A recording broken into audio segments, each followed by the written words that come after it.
काफी है ना, आज के लिए इतना काफी है, समझे, ये याद रखना। और ये आप आसानी में सबसे सिंपल और आसान तरीके से आपको समझा रहा हूँ, समझे आप लोग। कश्मीरी में भी समझा रहा हूँ, इंग्लिश में भी समझा रहा हूँ, उर्दू में भी समझा रहा हूँ, अरबिक में भी समझा रहा हूँ थोड़ा थोड़ा, है नहीं। तो इसलिए आप ध्यान से पूरा फोकस करो इन चीजों के ऊपर। अभी आप लोग इतने बड़े बड़े हो गए, वुजू का नहीं पता, इस्तिंजे का नहीं पता, ठीक है।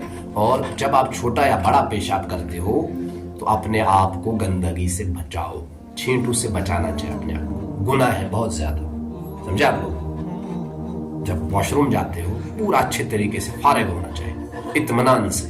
तो फिर अल्लाह ने पानी भी दिया है नहीं, फिर धोया करो अच्छे तरीके से, सफाई करो अच्छे तरीके से। क्या अगर अल्लाह ना करे किसी को पोटी लगी होगी कहीं पे, आप देखोगे, ठीक है, आप बैठोगे उसके पास नहीं, तो इसमें कुछ गंदगी ऐसी होती है जो दिखती नहीं है, मुश्क आती है। क्या आती है? हाँ नहीं आती है ना। तो अल्लाह ने, इसमें शर्म की बात नहीं है, ये हम सब के साथ गुजरा है, हम भी बच्चे थे, आप अभी बच्चे हो, ठीक है ना। तो अल्लाह ने इंसान के अंदर ये चीजें रखी है कि किसी को पूरा पता नहीं चलता है, कहीं हाथ पे गंदगी लगी है, पैर पे लगी है, कपड़ों पे लगी है, ठीक है।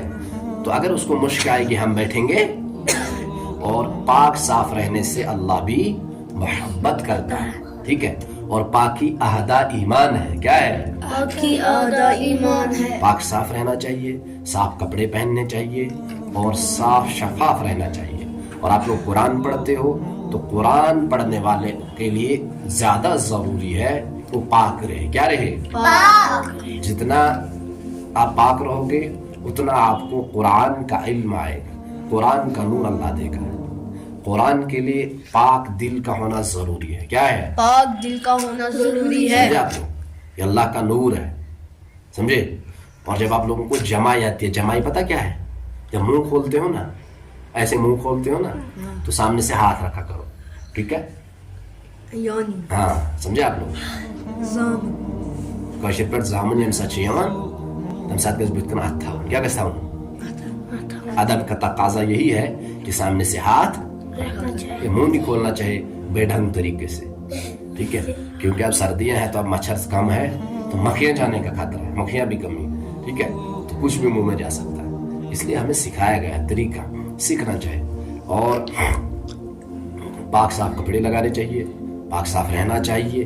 पाक साफ कपड़ों से मुराद ये नहीं बस सिर्फ नए कपड़े पहनने, नहीं, पुराने भी है वो भी साफ होना चाहिए, समझे आप लोग। मुझे तो आप सबके सामने हमेशा पुराने कपड़े लोगे, फिर मुझे मैल तो नहीं होता, अल्हम्दुलिल्लाह पाक साफ होते हैं, है नहीं। तो इसलिए कुरान पढ़ने आते हो, दरसगाह के लिए आते हो, दरसगाह वाले बच्चे लगने चाहिए कि दरसगाह के बच्चे।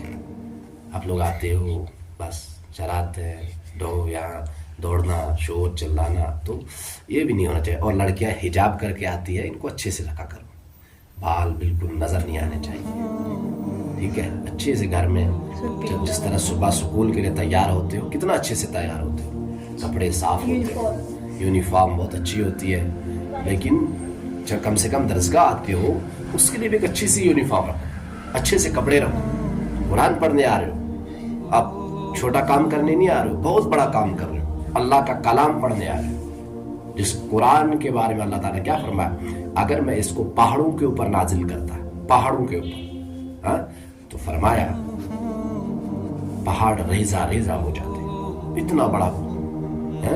आपको देखने में छोटी सी किताब लग रही है, लेकिन इस कुरान के जरिए से अल्लाह ने बहुत लोगों की जिंदगियां बदल दी। और जो इसकी नाकदरी करता है वो तबाह जहन्नम में तो जाएगा ही, लेकिन वो तबाह हो जाता है, उसकी जिंदगी खराब हो जाती है, तबाह हो जाती है। तो जितना पाक साफ रहोगे, अच्छे तरीके से रहोगे, अल्लाह आपके लिए इल्म के रास्ते खोल देगा, समझे आप लोग। तो हम सब कोशिश करेंगे इंशाअल्लाह पाक साफ रहने की, इंशाअल्लाह इंशाअल्लाह इंशाअल्लाह इंशाअल्लाह। और याद खूब करेंगे इंशाअल्लाह, ठीक है। इंशाअल्लाह मेहनत भी खूब करेंगे इंशाअल्लाह, इंशाअल्लाह। ठीक है। जरा हाथों को भी देखेंगे इंशाअल्लाह, हाँ? ठीक है, ठीक है, इंशाअल्लाह काफी है।